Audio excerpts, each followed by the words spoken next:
Welcome to the programme. Election officials in Nigeria have insisted that nobody will be disenfranchised despite delays and technical problems as millions of people vote in the country's most competitive election since military rule ended there more than 2 decades ago. The race is between two major established parties and a third candidate, Peter Obi, who has galvanised the support of young people. Nigeria is Africa's most populous country and a record number of people, nearly 90 million, have been eligible to vote. Polls were due to close earlier in the day, but people who are in queues at polling stations nationwide are still able to cast their ballot. Here's the chair of the Nigerian Election Commission. We are determined that no Nigerian should and would be disenfranchised. We will continue to protect the process and will continue to proceed courageously to ensure that we conclude this in a very free, fair and credible manner. Well, let's speak now to our reporter in Lagos, Nkechi Ogbonna. Thanks very much for joining us. Just tell us what the latest is, because there have been these delays, haven't there, in the disruption. Tell us what's been going on.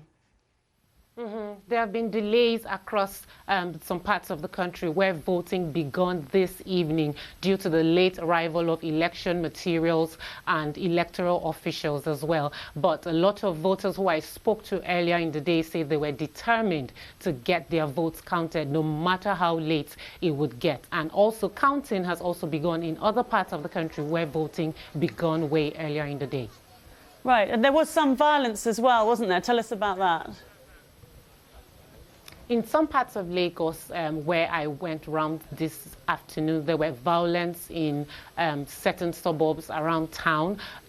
Some group of men, some wearing masks, others, had their faces revealed, stormed some polling units, harassing voters, intimidating them, carting away voter materials, election materials, destroying ballot boxes and papers, injuring some voters in the process as well. And some of these places had little or no security personnel on ground.